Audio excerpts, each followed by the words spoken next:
बिस्मिल्लाहिर्रहमानिर्रहीम। आज बेटे हम अपना जो टॉपिक था एडवर्टीज़मेंट का, उसका सेकंड पोर्शन जो है उसको टच करेंगे, जिसमें हमारा मेन जो फोकस है वो दो तीन चीज़ों पे होगा। नंबर वन पे है ऑब्जेक्टिव ऑफ एडवर्टाइजिंग, कि हम एडवर्टाइजिंग करते क्यों हैं।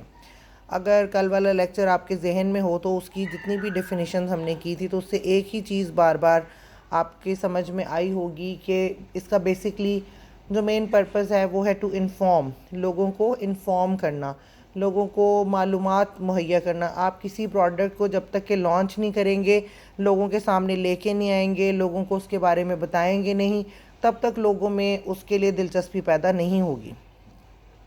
फिर जो आपकी टारगेट मार्केट है, आपने जिन लोगों के लिए वो प्रोडक्ट बनाई है, उन्हें पता ही नहीं होगा, तो वो ज़ाहिर है उसको यूज़ करने में कोई दिलचस्पी नहीं रखेंगे। जब लोग किसी चीज़ के बारे में मालूमात हासिल कर लेते हैं, आप उन्हें इन्फॉर्म कर देते हैं, तो दूसरा मरहला होता है लोगों को परसुएड करना। परसुएड करने की दो तीन लॉजिक्स है। नंबर वन, आपने जिसके लिए वो प्रोडक्ट बनाई है, ज़ाहिर है वो उसको परचेज़ करेगा, या जिनके लिए आपने वो सर्विसेज जो है इंट्रोड्यूस कराई हैं वो उनको यूज़ करेंगे, तभी आपको बेनिफिट है।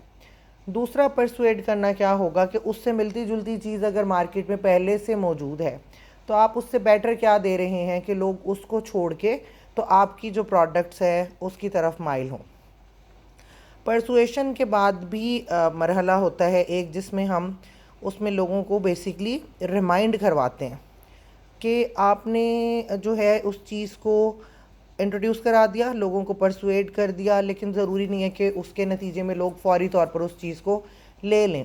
तो लोगों के अंदर उसकी दिलचस्पी को कायम रखने के लिए या उनको बार बार मोटिवेट करने के लिए ज़रूरी होता है कि हम उस चीज़ की याद दहानी करते रहें। जैसे स्कूल में, कॉलेजेस में जब आप पढ़ रहे होते हैं, तो आपको बार बार एक चीज़ के लिए कहा जाता है इसको रिवाइज़ कर लें, इसको रिपीट कर लें, ताकि वो आपके माइंड में अच्छे तरीके से बैठ जाए। तो यही एडवर्टीज़मेंट का रूल होता है कि लोगों को वो चीज़ याद रहे, वो रिमाइंड करवाते रहें उसको। जब ये तीन मेन ऑब्जेक्टिव्स हमारे पूरे हो जाते हैं, तो उसके बाद हमारा ऑब्जेक्टिव होता है कि हम जो है जिस कंपनी ने वो इंट्रोड्यूस कराई है उसकी ब्रांड बिल्डिंग, उसका जो एक नाम है, ब्रांड नेम, के लोग उसके ऊपर ट्रस्ट करें और लोग उस कंपनी का नाम सुनते ही बस इंटरेस्टेड हो जाएंगे, जी इस कंपनी की प्रोडक्ट है तो हमने ज़रूर जो है इसको यूज़ करना है। तो उसके लिए ब्रांड बिल्डिंग होती है कि आप ऐसी एक्टिविटी करें या आप ऐसा उसकी एडवर्टीज़मेंट करें कि लोग उसका एक पॉजिटिव और एक लॉन्ग लास्टिंग जो इम्प्रेशन उनके ऊपर पड़े। जब एक ब्रांड अपना नाम बना लेता है, जब लोगों के अंदर वो जगह बना लेता है और जब लोग उसके ऊपर ट्रस्ट करने लगते हैं, तो उसके बाद उसका दूसरा मकसद होता है अपनी सेल को इंक्रीज़ करना। क्योंकि मार्केट में उनके बहुत सारे कंपटीटर्स होते हैं, बहुत सारे लोग सेम प्रोडक्ट्स लॉन्च कर रहे होते हैं, सेम क्वालिटी की लॉन्च कर रहे होते हैं या उनसे बेटर क्वालिटी की लॉन्च कर रहे होते हैं। तो आपका एडवर्टीज़मेंट से मकसद ये होता है कि लोग आपसे जुड़े रहें, बल्कि ज़्यादा लोग जो हैं वो आपसे जुड़ जाएं, ज़्यादा लोग उसमें शामिल हो जाएं। नेक्स्ट इसमें है क्रिएटिंग डिमांड। अब जो आपने डिमांड लेनी होती है किसी से भी, तो उसके लिए ज़रूरी होता है कि आपका एतमाद हो उनके ऊपर, आपकी प्रोडक्ट इस काबिल हो कि वो बार बार उसके लिए आपसे कांटेक्ट करें, बार बार आपसे डिमांड करें कि हमें ये चीज़ चाहिए। तो इसमें जो एडवर्टीज़मेंट है बड़ा रोल प्ले करती है। आप उनको डिफरेंट प्रमोशंस देते हैं, आप उनको डिफरेंट इंसेंटिव्स जो है प्रमोशंस के ज़रिए, अपने एडवर्टीज़मेंट के ज़रिए इंट्रोड्यूस कराते हैं, ताकि लोग जो हैं वो बार बार आपके पास आएँ और उन चीज़ों की जो डिमांड है वो बार बार आपसे करें। नेक्स्ट होता है इंगेजमेंट, कि लोगों को अपने साथ इंगेज रखना। आप एड्स हैं अभी आया, जैसे हम जो है इन्हीं ब्रांड्स की एग्जांपल ले लेते हैं जो फीमेल प्रोडक्ट्स को तैयार करते हैं। स्पेसिफ़िकली हम कपड़ों की अगर बात करें, तो होता क्या है, पहले एक ब्रांड ने आपको कहा कि जी हमने अपना फ़लाँ सीज़न का जो है प्रोडक्ट लॉन्च किया है, whether that is summer season, Eid season, festive season, what ever they said about that. उसमें होता क्या है कि पहले उन्होंने वो इंट्रोड्यूस कराया, आपके अंदर एक बिल्ड की क्यूरियोसिटी कि आप उसका वेट करेंगे। जब वो आ गया तो थोड़े अरसे के बाद उसमें डिफरेंट कैटेगरीज इंट्रोड्यूस करा दी, प्राइस के हिसाब से या उनकी जो है मटेरियल के हिसाब से, स्टफ़ के हिसाब से। फिर लोगों का एक और तबका जो पहले इंटरेस्टेड नहीं हुआ था वो इंटरेस्टेड हो जाता है। जब उसके बाद भी वो एक तीसरे मरहले पे आते हैं, वो आपको डिफरेंट प्रमोशंस या सेल्स अनाउंस कर देते हैं, ताकि आप उसका वेट करें और उस टाइम तक फिर उनसे जुड़े रहें और उन्हीं चीज़ों को रीयूज़ करें या उनसे जाके फिर से परचेज़ करें। इसके बाद होता है एक्सपेंडिंग कस्टमर बेस। आपने अपनी कस्टमर्स की बेस को बढ़ाना है। मतलब आप अपने एडवर्टीज़मेंट में अपनी पहले तो आप अपनी प्रोडक्ट में वेरिएशन लेके आते हैं कि आप अपनी टारगेट ऑडियंस को बढ़ाते हैं। आप अपनी प्रोडक्ट की क्वालिटी को बरकरार रखते हुए ऐसी चीज़ों को सामने लेके आएँ जिसे मैक्सिमम लोग जो है यूटिलाइज़ कर सकें, मतलब उसकी परचेजिंग कैपेसिटी के हिसाब से।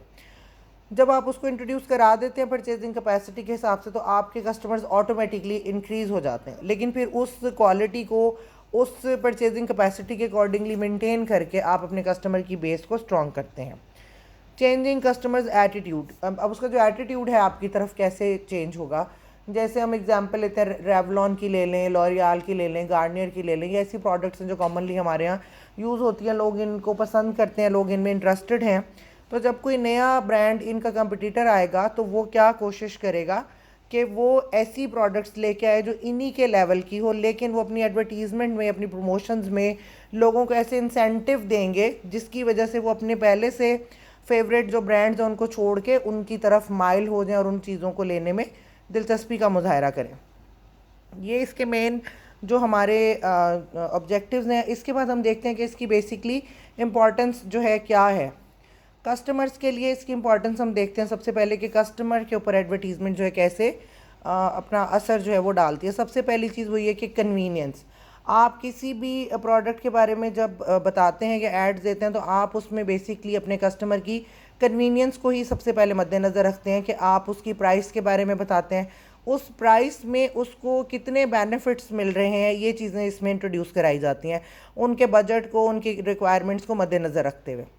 नंबर 2 कन्वीनियंस क्या होती है कि हमारे यहाँ माशरे में 2-3 तरह के जो है ग्रुप पाए जाते हैं, जैसे कि फ़ीमेल्स हैं, मेल्स हैं, बच्चे हैं, बूढ़े हैं।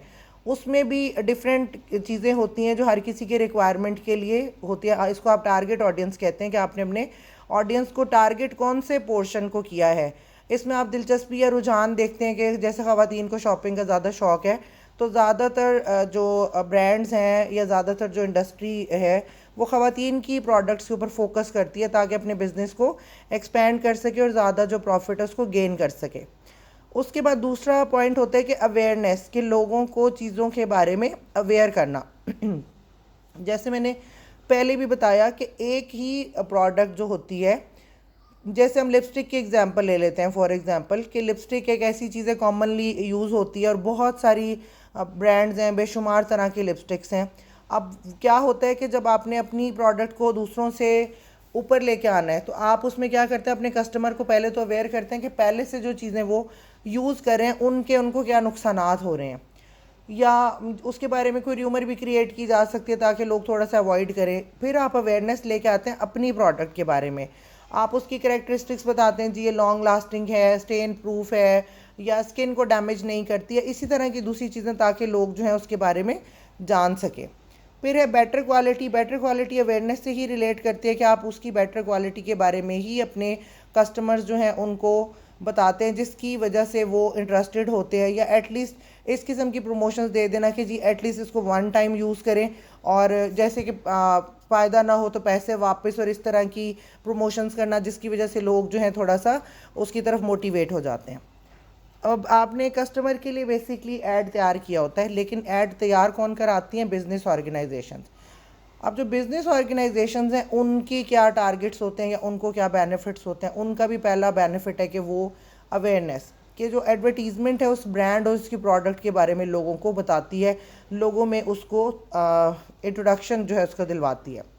फिर है इसका ब्रांड इमेज, कि आप उस ब्रांड का इमेज कैसे बनाते हैं, यही असल एडवर्टीज़मेंट का काम है, क्योंकि सब लोग ही अपनी प्रमोशन के लिए एडवर्टीज़मेंट को ही यूज़ करते हैं। तो अब ये एक एडवर्टाइजिंग एजेंसी का काम है कि वो अपनी जो इंडस्ट्री है या जो भी उसका प्रोडक्शन वाले लोग हैं जो उनसे ऐड करवाना चाह रहे हैं, वो उनको कैसे लोगों के सामने पोर्ट्रे करते हैं। अब उसमें जो चीज़ वो यूज़ करते हैं, पहला तो वो यही करते हैं, ये जब एडवर्टीज़मेंट इतनी पॉपुलर नहीं थी, या जब इलेक्ट्रॉनिक मीडिया या सोशल मीडिया नहीं था, तब भी लोग अपनी चीज़ों की डिफरेंट तरीके से एडवर्टीज़मेंट करते थे।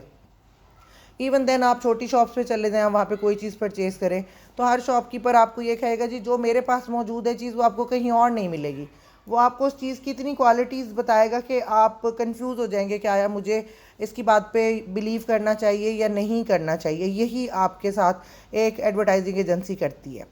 फिर उसके बाद है इंक्रीज गुडविल, कि आपने अपने कस्टमर और अपने बिजनेस ऑर्गेनाइजेशन के दरमियान ताल्लुक़ कैसे कायम करना है। एडवर्टीज़मेंट का काम एक तरह से पब्लिक रिलेशनिंग ऑफिसर का काम होता है। जैसे कोई पब्लिक रिलेशनिंग ऑफिसर अपने इंस्टीट्यूट और उसकी पब्लिक के दरमियान एक अच्छा इंप्रेशन कायम करता है, बिल्कुल इसी तरह से एडवर्टाइजिंग एजेंसी जो है वो अपने कस्टमर्स और अपने बिजनेस ऑर्गेनाइजेशन के दरमियान में गुडविल कायम करती है। उसके लिए वो ही बाज़ औक़ात अपनी जो प्रोडक्शन कंपनीज़ हैं उनको, इंस्टीट्यूट्स को गाइड करते हैं कि वो किस तरह की प्रमोशन दे। जैसे मैंने सेल की एग्जांपल दी कि किन दिनों में सेल इंट्रोड्यूस करानी है, आया सब ब्रांड्स ने इकट्ठी करानी है या कोई वेट करता है कोई पहले कोई बात, ताकि ज़्यादा से ज़्यादा जो कंज्यूमर्स हैं उनको ग्रैब किया जा सके। उसके बाद है वैल्यू फॉर मनी। अब इसमें जो मनी के हवाले से देखा जाए तो ये वेरी करता है डिफरेंट ऑर्गेनाइजेशंस पे। कुछ ऑर्गेनाइजेशंस जो हैं अपना स्टैंडर्ड मेंटेन करती हैं और लोगों की परचेजिंग कैपेसिटी को बॉदर नहीं करती। उनका एक सर्टन टारगेट ऑडियंस होती है तो वो उसी को ही फॉलो करते हैं और उनके लिए ही प्रोडक्ट्स तैयार करते हैं। कुछ बिजनेस ऑर्गेनाइजेशंस ऐसी होती हैं जो अपने प्रॉफिट को बढ़ाने के लिए हर तरह की क्वालिटी का मटेरियल जो है वो इंट्रोड्यूस कराती है, साथ साथ उसमें परचेजिंग कैपेसिटी के अकॉर्डिंगली उनकी प्राइसेस को भी लो कर देते हैं। और ये फिर आपकी एड एजेंसी के ऊपर डिपेंड करता है कि वो कैसे आपकी प्रोडक्ट को लॉन्च करे कि लोग कम कीमत वाली और ज़्यादा कीमत वाली प्रोडक्ट्स को सिमिलर वैल्यू दें।